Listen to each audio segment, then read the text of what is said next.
ភាពស្មោះត្រង់បង្កើតតម្លៃជីវិតភាពស្មោះត្រង់គឺជាគុណតម្លៃមូលដ្ឋានមួយដែលធ្វើឲ្យជីវិតមានន័យនិងមានទិសដៅច្បាស់លាស់នៅក្នុងសង្គមសម័យថ្មីមនុស្សជាច្រើនព្យាយាមបង្ហាញខ្លួនឯងឲ្យមើលឃើញទៅល្អប៉ុន្តែការប្រព្រឹត្តហាក់ដូចជាមិនដូចអ្វីដែលខ្លួននិយាយទេការខ្វះភាពស្មោះត្រង់អាចនាំឲ្យទទួលបានអ្វីមួយក្នុងរយៈពេលខ្លីប៉ុន្តែมันអាចបង្កើតតម្លៃឲ្យជីវិតបានយូរអង្វែងឡើយភាពស្មោះត្រង់ដែលចាក់ផ្ដើមពីភាពស្មោះត្រង់ចំពោះខ្លួនឯងនៅពេលដែលមនុស្សម្នាក់បញ្ឆោតខ្លួនឯងគាត់នឹងបាត់បង់ទិសដៅនិងមិនដឹងថាខ្លួនគួរធ្វើអ្វីបន្តទៀតមនុស្សដែលស្មោះត្រង់ចំពោះខ្លួនឯងអាចទទួលស្គាល់កំហុសនិងរៀនពីវាដោយគ្មានការរើសអើងខ្លួនឯងដែលនេះហើយគឺជាគន្លឹះសម្រាប់ការលូតលាស់នៃផ្លូវចិត្តនៅក្នុងការងារភាពស្មោះត្រង់ជួយបង្កើតទំនុកចិត្តគឺជាមូលដ្ឋាននៃក្រុមការងារល្អនិងអាជីពដែលមានស្ថិរភាពមនុស្សដែលធ្វើការដោយស្មោះត្រង់អាចមិនជោគជ័យលឿនប៉ុន្តែពួកគេច្រើនជោគជ័យយូរអង្វែងព្រោះអ្នកដទៃអាចពឹងផ្អែកទៅលើពួកគេបាន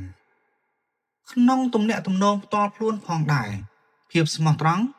ជួយបង្កើតការយល់ចិត្តនិងការគោរពគ្នាទៅវិញទៅមកទំនាក់ទំនងណាមួយដែលខ្វះភាពស្មោះត្រង់នឹងពោរពេញទៅដោយការសង្ស័យនិងការភ័យខ្លាចខណៈដែលទំនាក់ទំនងដែលមានភាពស្មោះត្រង់អាចឆ្លងកាត់បញ្ហាបានយូរអង្វែងដោយមានមូលដ្ឋានយ៉ាងរឹងមាំមនុស្សជាច្រើនភ័យខ្លាចភាពស្មោះត្រង់ព្រោះពួកគេគិតថាវាអាចធ្វើឲ្យខ្លួនគេខាតបង់ប៉ុន្តែជាក់ស្ដែងភាពស្មោះត្រង់ជួយឲ្យយើងរស់នៅដោយគ្មានការព្រួយបារម្ភពីការលាក់បាំងឬការត្រូវចងចាំការកុហកដែលធ្វើឲ្យចិត្តរបស់អ្នកនឹងស្រាលហើយស្ងប់ជាងមុនភាពស្មោះត្រង់ក៏ជាគន្លឹះសំខាន់នៃភាពជាអ្នកដឹកនាំល្អផងដែរមនុស្សនឹងគោរពនិងដើរតាមអ្នកដឹកនាំដែលស្មោះត្រង់បើទោះបីជាគាត់មិនល្អឥតខ្ចោះក៏ដោយការស្មោះត្រង់បង្ហាញពីភាពក្លាហាននិងសុចរិតភាពដែលមិនខ្លាំងខ្លាយឡើយជីវិតដែលសង់ឡើងលើភាពស្មោះត្រង់អាចមិនភ្លឺរលោងដោយរូបភាពខាងក្រៅប៉ុន្តែវាមានគ្រឹះយ៉ាងរឹងមាំនៅពេលដែលបញ្ហាមកដល់មនុស្សស្មោះត្រង់នឹងឈរដោយមានស្ថិរភាពព្រោះតែមិនមានការបាក់បែកពីខាងក្នុង